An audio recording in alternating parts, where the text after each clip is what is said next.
दोस्तों, कभी कभी हमें लगता है कि पृथ्वी पर इंसानों की संख्या बहुत ही अधिक हो गई है, लेकिन इस धरती पर हमेशा से जिस जीव की संख्या सबसे अधिक रही है और रहेगी वो है कीट। कीट रातों रात पैदा होते हैं और दिनों दिन गायब भी हो जाते हैं। बारिश के तुरंत बाद कीट अचानक से बेहद अधिक हो जाते हैं और तेज धूप निकलते ही हैरत अंगेज रूप से इनका दिखाई देना बंद हो जाता है।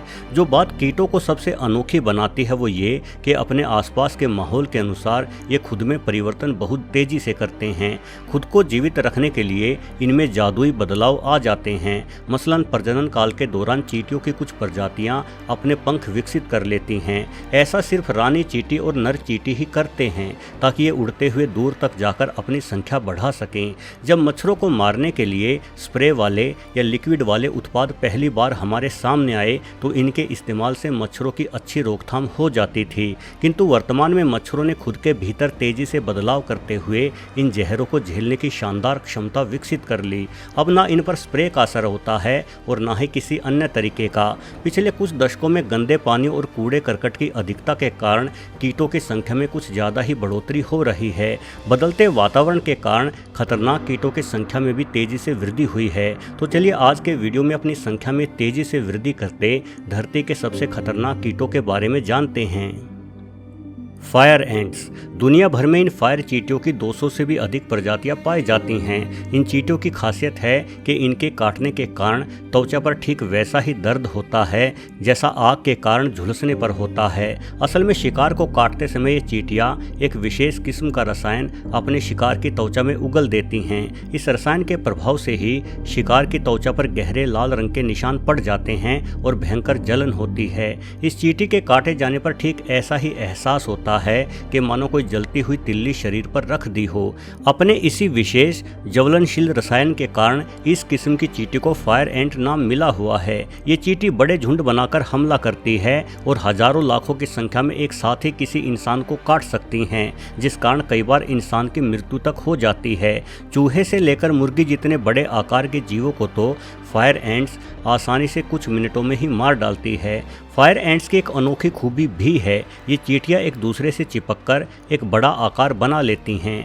अपनी इसी खूबी के कारण ये पानी के ऊपर नाव की भांति तैरती हुई आगे बढ़ जाती हैं। इस चींटी की विभिन्न प्रजातियां ऑस्ट्रेलिया से लेकर उत्तरी अमेरिका तक फैली हुई हैं। Bullet ants. दोस्तों, बुलेट एंट्स चींटियों की एक अन्य अनोखी प्रजाति है जो मध्य और दक्षिणी अमेरिका के जंगलों में पाई जाती हैं। माना जाता है कि इस चींटी के काटने से गोली लगने जितना भयंकर दर्द होता है, तभी तो इन्हें बुलेट एंट्स कहा जाता है। ये चींटियां जहां अपनी कॉलोनी बनाती हैं वहां से बहुत ही बुरी बदबू आती है, जिसका कारण है इनके द्वारा बड़ी मात्रा में शिकार करना। बुलेट चींटियों के अधखाए शिकार इनकी कॉलोनी में पड़े हुए सड़ते रहते हैं। अमेज़न के जंगलों में कुछ आदिवासियों द्वारा खुद को बुलेट चींटी से कटवाने की परंपरा भी मौजूद है।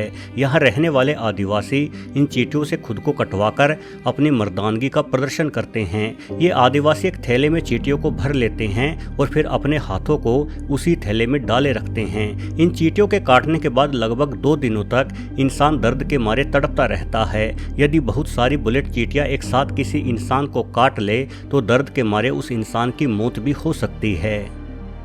Boat fly. दोस्तों, बोट फ्लाई एक बेहद ही खतरनाक मक्खी है जो मध्य एवं दक्षिणी अमेरिका में पाई जाती है। ये मक्खी गिलहरी जैसे छोटे जीवों से लेकर घोड़ों और इंसानों समेत सभी स्तनपाइयों को अपना निशाना बनाती है। मादा बोट फ्लाई किसी भी जानवर को काटते हुए उस जानवर के शरीर में एक छोटा सा छेद बनाती है और उस छेद में अपना लार्वा छोड़ देती है।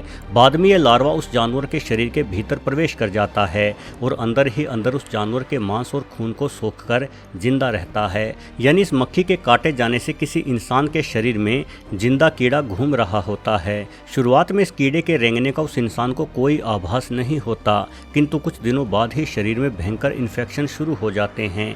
यदि त्वचा को काटकर बोट फ्लाई के लार्वे को समय पर बाहर ना निकाला जाए तो इस लार्वे के प्रभाव से इंसान की किडनी जैसे अंदरूनी अंग भी खराब हो सकते हैं, जिस कारण इंसान की मौत हो जाती है। तसे तसे तसे अफ्रीका में पाए जाने वाली एक प्रकार की मक्खी है जो प्राय सहारा और कालाहारी मरुस्थल के बीच मध्य अफ्रीका में निवास करती है। तसे तसे पूर्ण रूप से एक परजीवी कीट है जो मनुष्य एवं अन्य स्तनधारी जानवरों का रक्त पीकर ही जिंदा रहती है। ये मक्खी एक बीमार जानवर के खून का संपर्क स्वस्थ जानवर के साथ करके अनेकों प्राणघातक बीमारियों को फैलाने के लिए जिम्मेदार है, जिसमें से निंद्रा रोग प्रमुख है। इस मक्खी के काटने से कई तरह के परजीवी शरीर में घुस जाते हैं, जिनके प्रभाव से दिमागी सूजन आती है और मरीज कई दिनों तक लगातार सोता ही रहता है। तसे तसे मक्खी दुनिया के कुछ सबसे गरीब और कुपोषित देशों में निवास करती है, जहां ना साफ पानी है और ना ही बेहतर इलाज, जिस कारण ये मक्खी और भी ज्यादा खतरनाक हो जाती है। WHO ने इस मक्खी को सबसे अधिक इंसानों को बीमार किए जाने के लिए जिम्मेदार कीटों की श्रेणी में शामिल कर रखा है। हर साल अफ्रीका में हजारों लोग तसे तसे मक्खी के काटे जाने से मारे जाते हैं।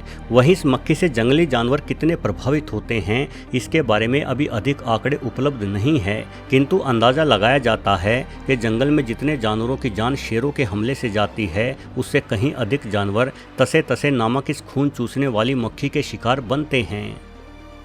मच्छर। दोस्तों, यदि जान लेने का ही मामला है तो मच्छर से खतरनाक कीट कोई दूजा नहीं है। हमारे भारत में हर दूसरे या तीसरे साल मच्छर डेंगू का कहर बनकर अनेकों मौतों का कारण बनते हैं। लेकिन आपको जानकर आश्चर्य होगा कि मच्छरों की सभी प्रजातियां खतरनाक नहीं होती। अभी तक मच्छर की 2500 से अधिक प्रजातियां खोजी जा चुकी हैं। इनमें से ज़्यादातर मच्छर सिर्फ फलों का रस या पत्तों का रस पीकर ही जिंदा रहते हैं। सिर्फ 200 प्रजातियों के करीब ही मादा मच्छर अपने अंडों के विकास के लिए इंसानों या अन्य जानवरों का खून पीते हैं। इंसानों का खून चूसने वाले मच्छरों में जो मच्छर सबसे ज्यादा पाए जाते हैं उन्हें क्यूलेक्स कहा जाता है। इन मच्छरों के काटने से खुजली होती है और आमतौर पर कोई गंभीर बीमारी नहीं होती। खून चूसने वाले मच्छरों में सबसे खतरनाक मच्छर एडिस इजिप्टी को माना गया है।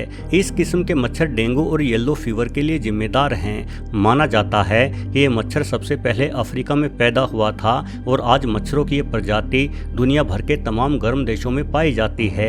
इस मच्छर पर किसी कोयल, अगरबत्ती, धुएं आदि का कोई असर नहीं होता। एडिस इजिप्टी मुख्य रूप से मानसूनी सीजन में पनपना शुरू होता है और इसे पनपने के लिए सिर्फ साफ पानी ही चाहिए होता है। वहीं दूसरे नंबर पर सबसे खतरनाक एनोफिलीज मच्छर को माना जाता है। मलेरिया फैलाने के लिए यही मच्छर जिम्मेदार है। आज मलेरिया की रोकथाम के लिए हमारे पास दवाइयाँ उपलब्ध हैं, वरना एक जमाने में एनोफिलीज मच्छर सबसे अधिक जाने लेता था। एक मादा मच्छर एक ही बार में 200 से अधिक अंडे दे देती है और ये अमूमन 3 महीनों तक जीवित रहती है। वहीं नर मच्छरों का जीवन काल मात्र 10 दिनों का ही होता है। अपने जीवन काल में मादा मच्छर 500 से अधिक मच्छरों को जन्म दे चुकी होती है, यानी मच्छर बेहद ही तेजी से अपनी संख्या को बढ़ा सकते हैं। आंकड़ों के मुताबिक विश्व भर में हर साल 7 से 10 लाख इंसानों की जान मच्छरों की वजह से चली जाती है। दोस्तों, यदि कीटों के बारे में समझे तो ये पता लगता है कि हम बेकार ही शेर और बाघ जैसे जानवरों को खतरनाक मानते हैं। ये शेर और बाघ प्रतिवर्ष कुछ 100 व्यक्तियों की ही जानें लेते हैं, वो भी उन व्यक्तियों की जो किसी कारणवश शेर और बाघों के इलाके में घुस जाते हैं। किंतु प्रतिवर्ष लाखों जानें लेने वाले कीटों से धरती की कोई भी जगह सुरक्षित नहीं है। ये कीट कहीं भी और किसी पर भी हमला करके उसे बीमार कर देते हैं। वीडियो देखने के लिए आपका बहुत बहुत धन्यवाद।